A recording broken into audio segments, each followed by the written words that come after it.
Dear students, welcome to my channel English Classes with Rashmi Rajput.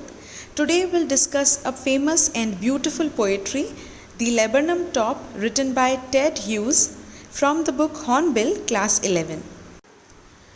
The Laburnum Top is a beautiful poem in which the poet has used the laburnum tree and goldfinches as a symbol of life and its fluctuations.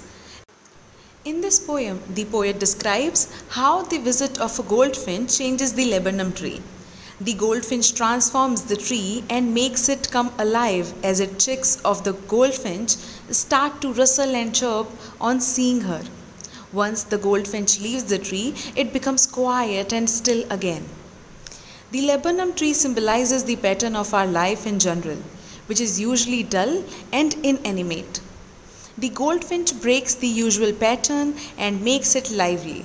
Without the goldfinch, the laburnum tree is just like another tree. In other words, it is the attitude of a person towards life that makes life meaningful and worth living. So we can say that laburnum tree is a metaphor for life and our attitude towards life. The theme of this poetry is that our life is a product of our attitude and our choices towards it. Let's begin with the first stanza. In the first stanza, the poet says, "The laburnum top is silent, quite still.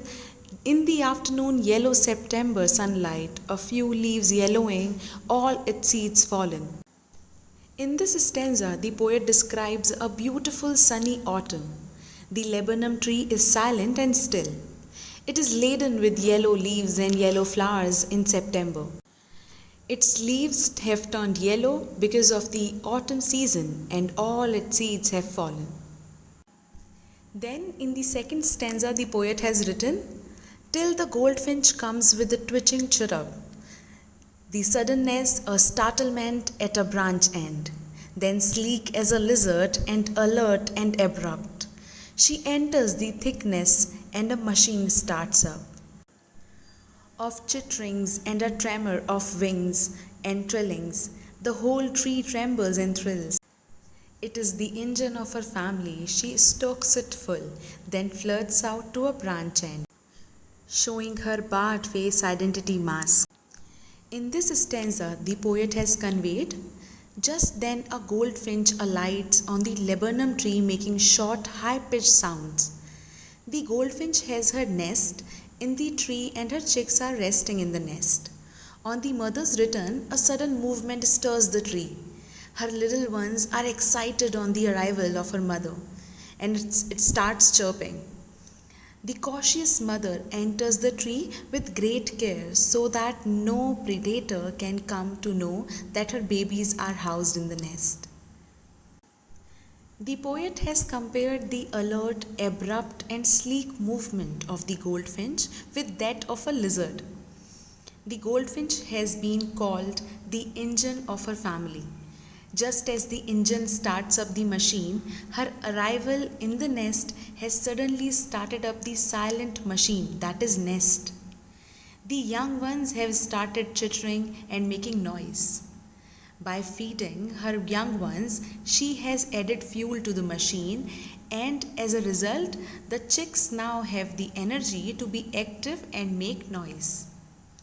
After feeding her chicks, the goldfinch flies up and rests on the end of a branch of the tree, her identity concealed behind the yellow flowers and yellow leaves. And then in the third stanza, the poet says, "Then with eerie, delicate whistle chirrup, whispering she launches away towards the infinite, and the laburnum subsides to empty." In this stanza, the poet has conveyed, after some time, the goldfinch makes a strange, short, high-pitched sound. Then she flies away towards the infinite sky. The laburnum tree becomes silent again after the departure of the goldfinch, and everything seems to be the same as it was before the arrival of the goldfinch. There can be many interpretations of the message of this poetry. One such is that life is a process of exchange and transformation. Happiness is contagious. A happy and cheerful person has the power to transform his/her surrounding from dull to lively. The poet has also used some literary devices in the poetry, such as simile, when two things are compared. Example is sleek as a lizard. Second is metaphor.